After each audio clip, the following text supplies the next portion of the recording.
তরফ থেকে তাদের জন্য ফ্যাসিলিটি রয়েছে, আমার তরফ থেকে তাদের জন্য উপহার রয়েছে জান্নাতে আদন। আমরা একটা সময় ভুল কথা জানি, আমরা জানি জান্নাত 8টা আর জাহান্নাম 17, তাই না?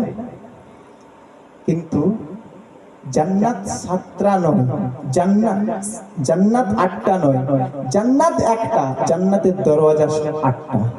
কয়টা দরওয়াজা? 8টা। জি। আর জাহান্নাম একটা, 7টা নয়, জাহান্নামের দরওয়াজা 7টা। বুঝে আসছে? জান্নাতের মধ্যে একটা নাম আছে জান্নাতে আদন, দরওয়াজার নাম হলো জান্নাতে আদন। আল্লাহ বলছে আমার তরফ থেকে ওই ব্যক্তির জন্য জান্নাতে আদন আমি ওর জন্য ঠিকানা বানিয়ে দেবো। বলুন না সুবহানাল্লাহ। তো ভাই, আর এর জানটা আসানের সাথে কবজ করা হবে। তাফসীরে কাসির মুফাসসির কেরাম বলেন জানটা যখন আসানের সঙ্গে কবজ করা হবে, আরামের সঙ্গে কবজ করা হবে, কেমন ভাবে জানটা কবজ করা হবে গো মুসলমানের ছেলেরা, ও বাজার নওজোয়ান তরুণেরা, গভীর মনোযোগ দিয়ে বোঝার চেষ্টা করবে না। তাফসীরে কাসির মুফাসসির কেরাম বলেন দুনিয়ার জমিনে যেমন বাচ্চা ছেলে 5 মাস 6 মাস 7 মাস 8 মাস 1 বছরের ছেলে যেমন মায়ের কোলে শুয়ে দুধ পান করে না, দুধ পান করে।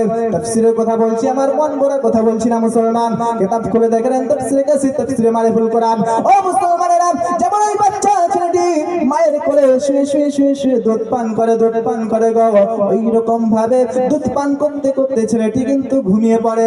এইবার মা যখন সংসারিক কাজ করার জন্য ওই সন্তানকে বিছানার মধ্যে ঘুম পাড়িয়ে দিয়ে এইবার সংসারে কাজ করার জন্য উঠবে, তখন স্তন থেকে মুখটা ছাড়াতে হবে কিনা? যখন স্তন থেকে মুখটা ছাড়িয়ে দেয়, ছেলের মনে কিন্তু কোনো আসরে পড়ে না। কেন? ছেলে তো ঘুমিয়ে পড়েছে, ছেলে দুধ খেতে ঘুমিয়ে পড়েছে, ছেলে কিন্তু কোনো কষ্ট হয় না, ছেলে কিন্তু কেঁদে ওঠে না। ওই রকম ভাবে বলা হয়েছে যখন ইমানদারের জানটা কবজ করা হবে, যেন সে তার মায়ের কোলে দুধ খেতে ঘুমিয়ে পড়েছে। বলুন সুবহানাল্লাহ।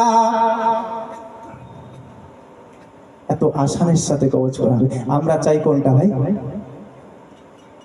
আমরা আসানের সাথে চাই না, জান্নাত চাই না, আল্লাহ সে উপহার চাই না?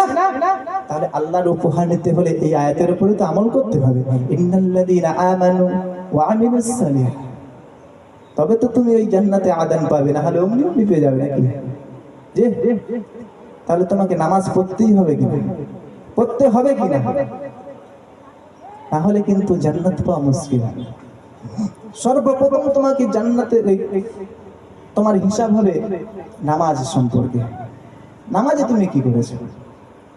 তুমি কেন এই আজকে জলসার মাহফিলে বসনি?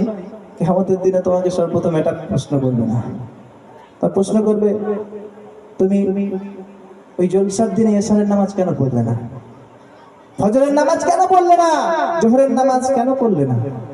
সেদিন কি জবাব দেবে? আর আমরা তো সারা জিন্দেগি নামাজ পড়ি না, তাহলে জবাবটা কি দেবো?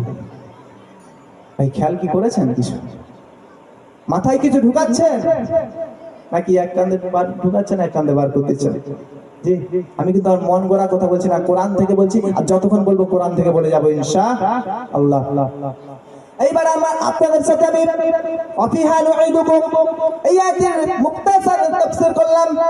এইবার হবে অমিনহা নুখরিজুকুম তারাতান উখরা, অমিনহা নুখরিজুকুম তারাতান উখরা।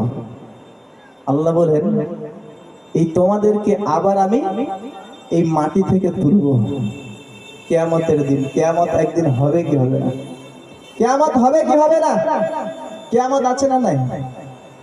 জি, কিয়ামত আছে। আল্লাহ তাহলে যদি কিয়ামত না হতো তাহলে কোরআন মিথ্যা হয়ে যেত। কোরআনের মধ্যে বলছেন 30 নম্বর পারা, সূরার নাম সূরা বাইয়িনা, 30 নম্বর পারা, সূরার নাম সূরা নাবা, প্রথম সূরা, 30 নম্বর পারার প্রথম সূরা, সূরার নাম সূরা নাবা, 17 নম্বর আয়াত। কি বললেন? ইন্না ইয়াউমাল ফাসলি কানা মিকাতা, আল্লাহ বলেন বেশক ফয়সালা কা দিন এক মুআইন ওয়াক্ত হ্যায়।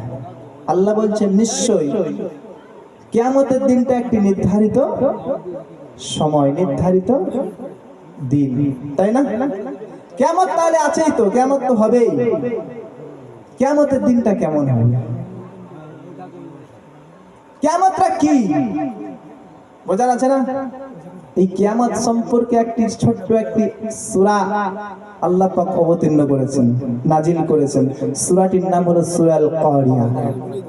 এই সূরাটি পুরো কিয়ামতের উপর থেকে। এই সূরাটি যখন হুজুর পড়াচ্ছিলেন যেন মনে হচ্ছিল, সূরাটির তাফসীর যখন করাচ্ছিল মনে হচ্ছিল যেন কিয়ামত আমরা অনুভব করছি, কিয়ামত অনুভব করছি। কিয়ামতটা কি? আল্লাহ বলেন আল কারিয়া, আল কারিয়া মাল কারিয়া ওয়া মা আদরাকা মাল কারিয়া। একটি কথা তিনবার উচ্চারণ করলেন। কারিয়া মানে হচ্ছে ভয়ঙ্কর আওয়াজ, কঠিন আওয়াজ। আমার কথা বুঝে আসছে আপনাদের? বুঝতে পারছেন কিছু নাকি?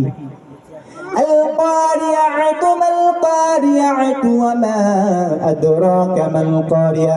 আল্লাহ পাক রব্বুল আলামিন বলেন ভয়ঙ্কর আওয়াজ, ভয়ঙ্কর